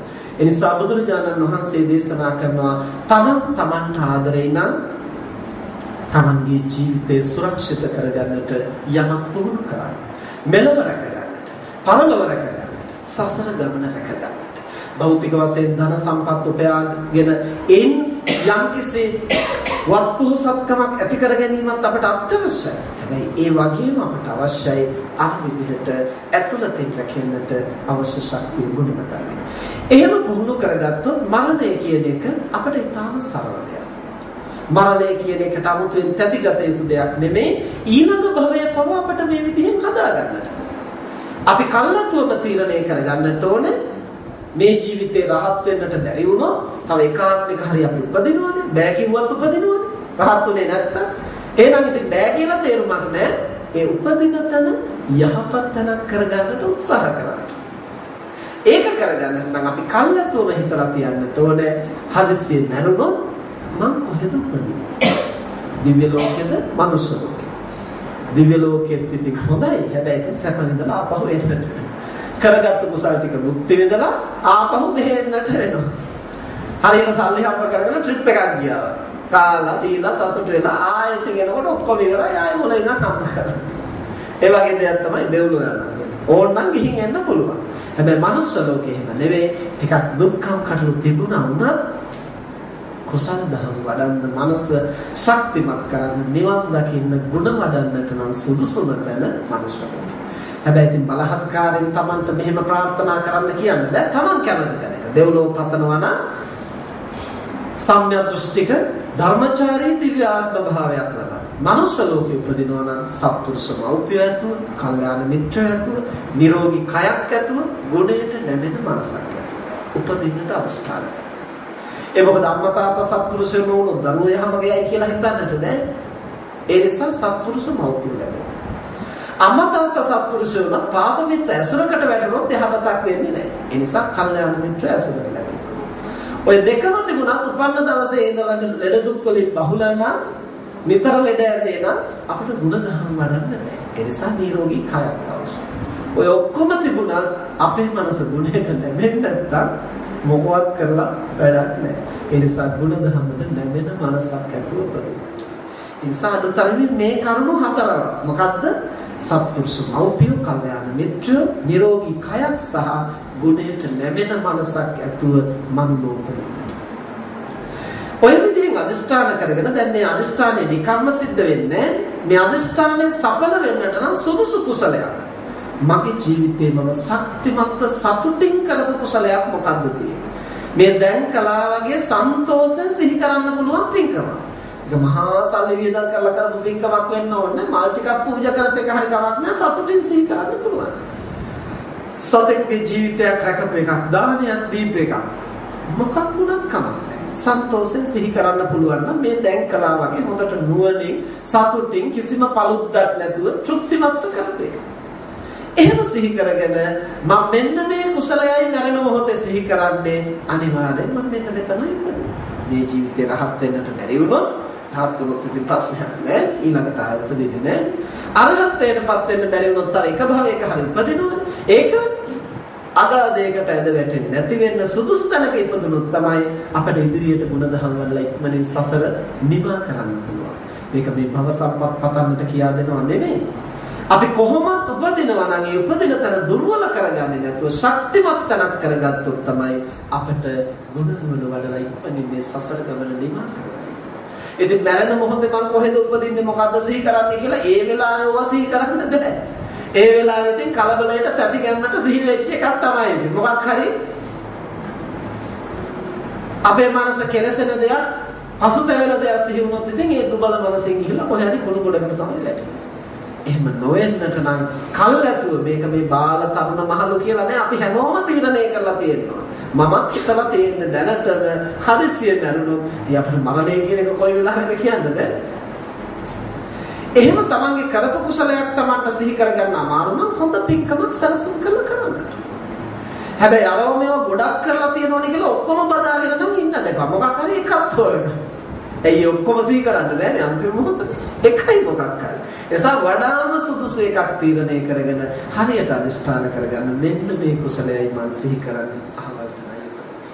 හරියට මේක අදිෂ්ඨාන කරගත්තා. හැබැයි මේක සිහි වේවා කියලා පතනව නෙමෙයි. හරියට අදිෂ්ඨාන කරගන්න. මේකයි සිහි කරන්නේ. ඒක හරියට පුහුණු කරගත්තොත් සිහි නැතුව ඉඳලා මරුණත් බය වෙන්න දෙයක් නැහැ. චුතිසිත ඇති වෙන මොහොතේ අනිවාර්යෙන් ඒ කුසලයේ සිහි වෙනවා. අනිවාර්යෙන් අදාළ අරමුණත් එක්කලා අදාළ තැනට මතු භවයේ උපදිනවා කියන එකේ තේරුම පින්නතුනේ මරණ මොහොතේ ගන්න අරමුණ අල්ලගෙන ඊළඟ සිත පහළ වෙනවා. ඉතින් අපට අවශ්‍ය අරමුණ ගන්න පුළුවන් නම් එතන තමයි උත්පත්තිය කියන්නේ. මේක මහා අරුමයක් නෙමෙයි. මේක කරගන්න තේරෙන්නේ නැති නිසා මේ බය වෙලා තැතිගෙන දඟලන්නේ. හරියට මේක හඳුනාගත්තොත් නිදාගෙන අවදි වෙන්නා වගේ සරල දෙයක්. ඇඳුමක් ඉවත් කරලා අලුත් ඇඳුමක් ඇඟලා ගන්න ආසේ අතිශයින් සරල දෙයක්. ඊට ප්‍රසන්න දෙයක්. මේක අමුත්තක් නෙමෙයි. ඒ නිසා හරියට පුහුණු කළොත් හෙට උදේ පාන්දර 2ට අවදි වෙන්න ඕන කියලා බෙල් එකක් නැති අවදි වෙන්න බැරිද අපිට? ඕනනම් පුළුවන්. කවුද අවදි කරන්නේ? අපේ මනස. එහෙනම් මනසේ දැනටම අපේ සතුව ශක්තිය තියෙනවා යමක් අදිෂ්ඨාන කළොත් හරියට ඒ මොහොතට අවදි කරන්න. මෙන්න මේ හැකියාව අපට පුහුණු කරන්න පුළුවන් මරණය සම්බන්ධ. හරියට අදිෂ්ඨාන කරගෙන පුහුණු කරගත්තොත් කිසිම තැතිගැන්මක් ඇති කරගන්නට දෙයක් නැහැ. බියපත් වෙන්නට දෙයක් නැහැ. ඕනම මොහොතක අපට සැහැල්ලුවෙන් මේ කය අතහරින්නට පුළුවන්. අදාළ කුසලයේ සිහිපත් කරගෙන අවශ්‍ය තැන නිදාගෙන පිබිදියාසේ සතුටු සිතින් සොම්නසින් නැවත ජනිත වෙලා මේ භවයේ නැවතු තැන් පටන් ඉදිරි ගුණ දහම් ටික සම්පාදනය කරගෙන ඉක්මනින් නිවන් දකින්නට මං තනා ගන්නට පුළුවන්. ඒ නිසා බුදුරජාණන් වහන්සේ දේශනා කරනවා තමන්ට ආදරේ ඉන්න ඒ ඥානවන්තයා විසින් කරන්නට ඕන දේ තමයි තමන් රැකගන්නට සුදුසු යමක් කරන්න. තමන් දැනට ඉන්නේ ළමා කාලේ නම් ඉදිරි කාලය ගැන හිතන්නට ඉදිරි කාලේ පින්කම් කරනවා කියලා කල් දාන්න එපා. මොකද ඉදිරි කාලේ අපි ජීවත් වෙයිද නැද්ද කවුද දන්නේ? ඒ නිසා තරුණ කාලයක් ගැන මහලු කාලයක් ගැන හිතන්න ඕනේ. දැන් මේ ළමා කාලෙම කරගන්න පුළුවන් ටික කරගන්න. තමන් දැනට ඉන්නේ තරුණ කාලේ නම් මහලු කාලය ගැන සිහිනමාමව ඉන්න එපා. දැන් පුළුවන් දේ කරගන්න. තමන් දැනට ඉන්නේ වයෝවෘද්ධ සමයේ නම් මරණය කොයි මොහොතකවත් ගැටලුවක් නැහැ. පුළුවන් ටික දැන් මේ මොහොතේ කරගන්න. කරන්න බැරි වෙච්ච ගැන කල්පනා කර කර අරවා මේවා paludu වෙච්ච ගැන කල්පනා කර කර තැවෙන්නට දෙයක් නෑ. ඒ මොනවා කරගත්තා. අඟුලිමාල කුමාරයා මිනිමරමරා ඉඳලා පස්සේ කාරණේ තේරුම් අරගෙන හිත හදාගෙන රහත්තුනේ. මෙහෙනම් ජීවිතයේ සිද්ධ වෙච්ච පොඩි අඩුපාඩු ගැන තැවි ඉන්න එක නෙමෙයි. ඒක වරද නම් වරද බව තේරුම් ගත්තා. දැන් මම එහෙම කරන්නේ නෑ. දැන් මට යහපත් වෙන්න පුළුවන්. මේ මෙතන ඉඳන් මට නැගිටින්න පුළුවන්. මේ අද ඉඳන් මට හැදෙන්නට පුළුවන්. එතන ශක්තිය තියෙනවා. එහෙම රැකෙන්නට පුළුවන් නම් ඒ ප්‍රතිපත්තිය ඒතරත්තාට මෙලොව පරලොව සුරක්ෂිත භාවය සඳහා හේතු වෙනවා. එවනම් අපි දැන් එකමාරක් විතර බුද්ධ පූජා පවත්වලා ධර්ම ශ්‍රවණය කරලා මහා පින්කම් සමූහයක් සිදු කරගත්තා. මෙතෙක් වෙලා මේ 80 කරුණු මනමින් සිහියේ පවත්වාගෙන කුසලයට අපේ මනස නැඹුරු කරන්නේ කොහොමද? අයහපතින් අකුසලයෙන් අපේ මනස වළක්වා ගන්නේ කොහොමද? තමන් කරන කුසලයේ වගේම අන් අය කරන කුසලයේ වටිනාකම දැකලා සතුටු සිතින් අනුමෝදන් වෙන්නේ කොහොමද? අපි සත්භාවයේ පිහිටන්නාසේ අන් අය යහපතට ගොඩ ගන්නට උදව් කරන්නට පුළුවන් වෙන්නේ කොහොමද? මෙලොව පරලොව තමන් රැකගන්නේ කොහොමද?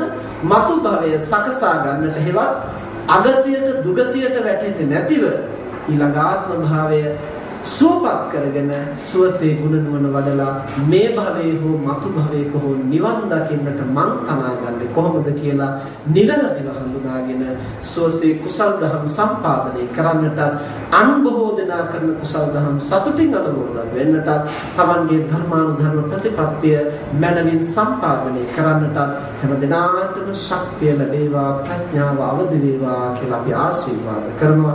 මෙතෙක් වේලා ධර්ම ශ්‍රවණය කිරීම තුළින් සිදු කරගත් සියලු කුසල් ලෝසසුන් රක්නා දෙවියන්ටත් මිය පරලෝකීය ඥාතීන්ටත් අපි හැම දිනකටම බුදු පසේ බුදු මහරහතන් වහන්සේ නිවී සැනසී පැමිණ වදාළ උතුම් වූ නිවනින් සැනසීම පිණිසම හේතු වේවා කියලා ප්‍රාර්ථනා කරනවා. ආකාසට්ඨා ච භුම්මට්ඨා දේවානාගා මහිද්దికා පුඤ්ඤන්තං අනුමෝදිत्वा චිරං රක්ඛන්තු ශාසනං ආකාසට්ඨා ච භුම්මට්ඨා දේවානාගා මහිද්దికා පුඤ්ඤන්තං අනුමෝදිत्वा චිරං රක්ඛන්තු දේශනං ආකාසට්ඨා ච භුම්මට්ඨා දේවානාගා මහිද්దికා පුඤ්ඤන්තං අනුමෝදිत्वा චිරං රක්ඛන්තු තං